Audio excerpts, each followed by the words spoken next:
എനിക്ക് തോന്നുന്നു ലോകത്തിൽ വിശ്വസിക്കാൻ പറ്റാത്ത ഒരു വിഭാഗം മലയാളികളാണ്. കാരണം ഈ വിശ്വസിക്കാൻ പറ്റാത്ത കള്ളന്മാരാണ് ഈ.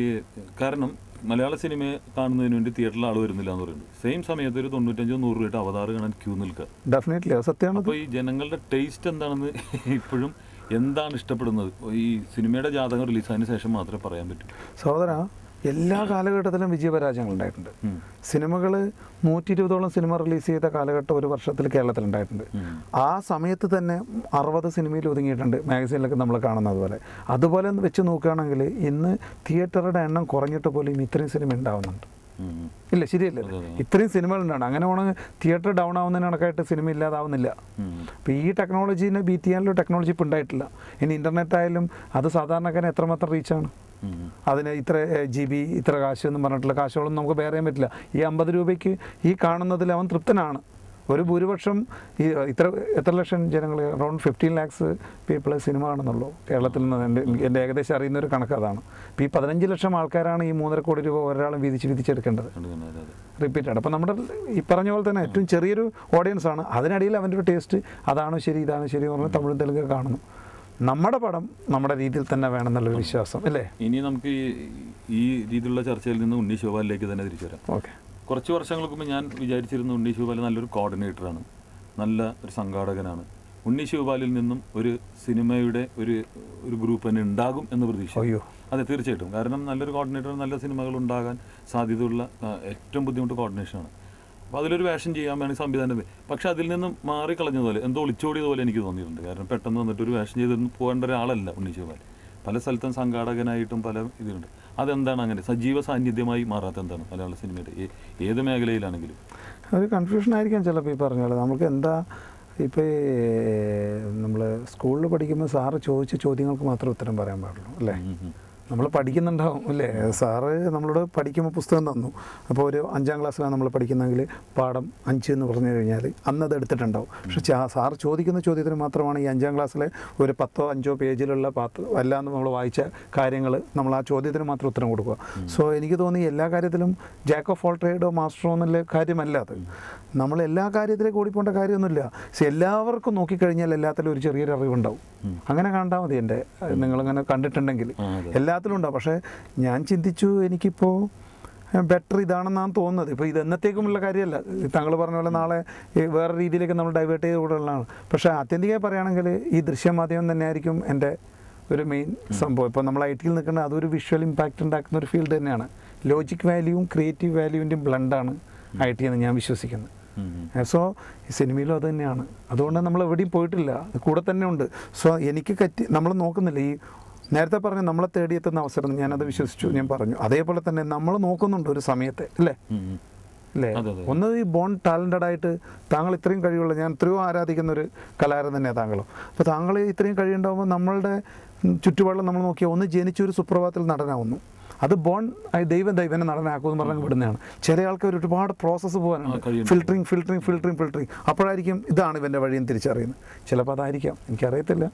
എന്തായാലും നമ്മൾ ട്രൈ ചെയ്യുന്നുണ്ട്. ഈ പറഞ്ഞ പോലെ നമുക്ക് അറിയാൻ ആഗ്രഹിക്കുന്ന എല്ലാ മേഖലകളിലും അറിവുകൾ നേടാൻ ശ്രമിക്കുന്നുണ്ട്. ബട്ട് ഡിപ്പെൻസ് ഓൺ ഓരോ സർക്കംസ്റ്റാൻസസ് ആണ് നമ്മൾ ഓരോന്നും ക്രിയേറ്റ് ചെയ്യാനോ അല്ല ഓരോന്നും പുറത്ത് ചാടിക്കാനോ റീസൺ ഉണ്ടാവുന്നു. എന്തായാലും ഈ അനുഭവങ്ങൾ അഭിനയത്തിൻ്റെ കാര്യത്തിൽ ഗുണമായി തീരും തന്നെ വിശ്വസിക്കാം.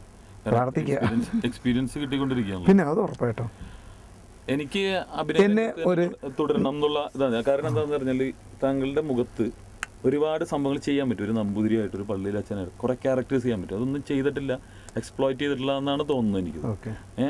നിസ്സാരമായ ചില വേഷങ്ങൾ ചെയ്തു പോയി എന്നല്ലാതെ എനിക്ക് തോന്നുന്നു അതിനുവേണ്ടി ഒരു ഹാർഡ് വർക്ക് ഉണ്ണിയുടെ ഭാഗത്ത് നിന്ന് ഉണ്ടായിട്ടില്ല എന്നുള്ളതിൻ്റെ സത്യം തന്നെയാണ്. സോഫ്റ്റ്വെയർ മേഖലയെ കുറിച്ച് എനിക്ക് ശരിക്കും പഠിച്ചിട്ടില്ല. എന്താണ് ചെയ്യുന്നത് നല്ലതായിരിക്കാം, പക്ഷേ ദൈവം കനിഞ്ഞു നൽകിയിരിക്കുന്ന ഒരു കല, അതിനുവേണ്ടി മാത്രം തുനിഞ്ഞിറങ്ങണം. ഒരു വർഷമെങ്കിലും ശ്രമിക്കണം. ഉറപ്പായിട്ട് സത്യം എന്നുള്ളതാണ് ഞാൻ എന്താ അങ്ങനെ ചോദിച്ചു വെച്ചാലേ, അത് ഇപ്പം ഞാൻ കാണുന്ന കാഴ്ചപ്പാട് ശരിയല്ലെന്ന് വിശ്വസിക്കുന്നവനാണ് ഞാൻ.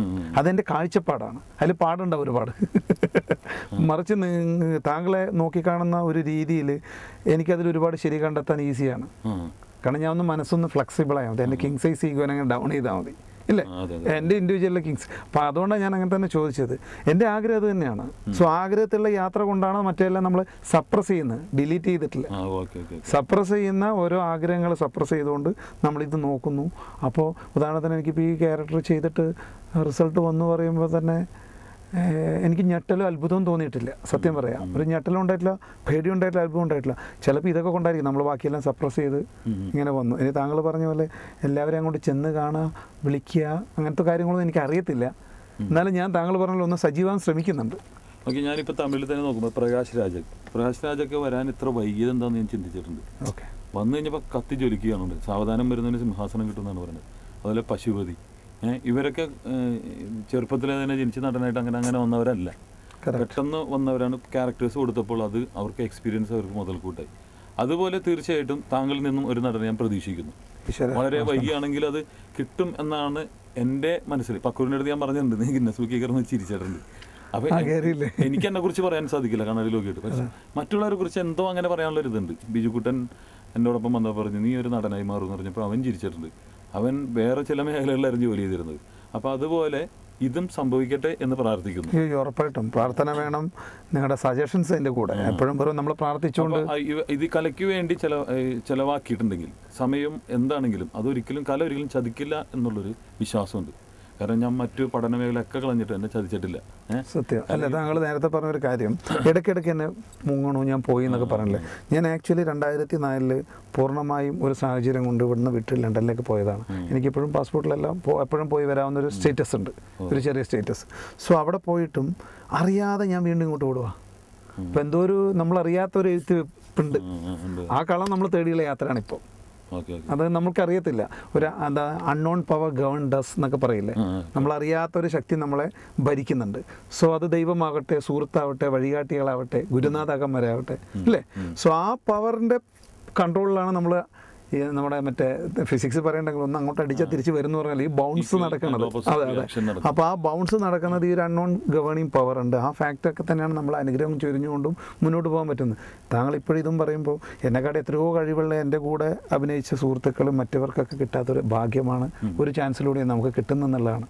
അപ്പോൾ താങ്കളുടെ കഴിവ് തന്നെ, താങ്കൾ ഇപ്പം മമ്മൂക്കയായി വരുന്ന കാണുമ്പോൾ ഈ മമ്മൂക്കയെ കാണുമ്പോൾ നമുക്ക് വലിയ വ്യത്യാസമൊന്നുമില്ലാത്ത രീതിയിൽ താങ്കൾ പെർഫോം ചെയ്യാറുണ്ട്. സോ ആ ക്രിയേറ്റിവിറ്റിക്ക് ഒരു സമയമുണ്ട് അല്ലേ, ഡെഫിനറ്റ്ലി. അതുപോലൊരു സമയമായിരിക്കും ഇനി നമ്മളെ തേടി വരേണ്ടതെന്നാണ് നമ്മൾ വിശ്വസിക്കുന്നത്. പക്ഷേ ദൈവം ഒരു കാര്യം നോക്കും, ഇവന് ക്ഷമയുണ്ടോ എന്നുള്ളത്. പിന്നെ ഇട്ടിട്ട് പോയി കഴിഞ്ഞാൽ ചിലപ്പോൾ തിരിച്ചു വിളിക്കില്ല. പക്ഷേ ഇതിനു വേണ്ടിയിട്ട് കുറച്ച് സമയം ചെലവഴിക്കണം, അത് വിജയത്തിൽ തന്നെ കൊണ്ടെത്തിക്കും എന്ന് എൻ്റെ മനസ്സ് പറയുന്നു. അത് താങ്കളുടെ ജീവിതത്തിൽ ഉണ്ടാകട്ടെ എന്ന് ആശംസിക്കുന്നു. ഇത്രയും നേരം ഞങ്ങളോടൊപ്പം ഈ സഫലം ഈ യാത്രയിൽ സഹകരിച്ചതിന് നന്ദിയുണ്ട്. എന്തായാലും ദ്രോണയുടെ ഒരു വിജയ സമയങ്ങളിൽ വീണ്ടും തിരിച്ച് നമുക്കിവിടെ കാണാൻ പറ്റുമെന്ന് പ്രതീക്ഷിക്കുന്നു. ഇത്രയും നേരം സഹകരിച്ചതിൽ വളരെ സന്തോഷം. ഒപ്പം തന്നെ എൻ്റെ പ്രിയ സുഹൃത്തും ഞാൻ ഇഷ്ടപ്പെടുന്നൊരു കലാകാരനായ ടിനീൻ്റെ കൂടെ ഇവിടെ വന്ന് ഇത്രയും നേരം സംസാരിക്കുകയല്ല ചെയ്തത്. ഒരു സുഹൃത്തിൻ്റെ അടുത്ത് വരുമ്പോൾ നമുക്ക് നമ്മുടെ തെറ്റുകുറ്റങ്ങൾ, നമ്മുടെ ശരി പരാജയങ്ങൾ, ഇതിനെല്ലാം ഒരു വിലയിരുത്തുകയാണ് ചെയ്തത്. സോ ഈ വിലയിരുത്തിയതിന് അതിലൂടെ കിട്ടിയൊരു ടോർച്ച് കിട്ടുന്നൊരു വെളിച്ചം പോലെ അതെൻ്റെ ജീവിതത്തിൽ കത്തിച്ചൊലിക്കട്ടെ എന്ന് ഞാൻ പ്രാർത്ഥിക്കുന്നു. ഒപ്പം തന്നെ സഹോദരൻ ഇനി ഞാനൊരു പ്രാവശ്യം കാണുമ്പോഴേക്കും ഇതിലും നമ്മൾ അല്ല അതൊന്നുമല്ല ഇതിലും വലിയ സമാധാനം നൽകട്ടെ ദൈവം എന്ന് ഞാൻ പ്രാർത്ഥിക്കും. അല്ലേ, സന്തോഷം. Thank you.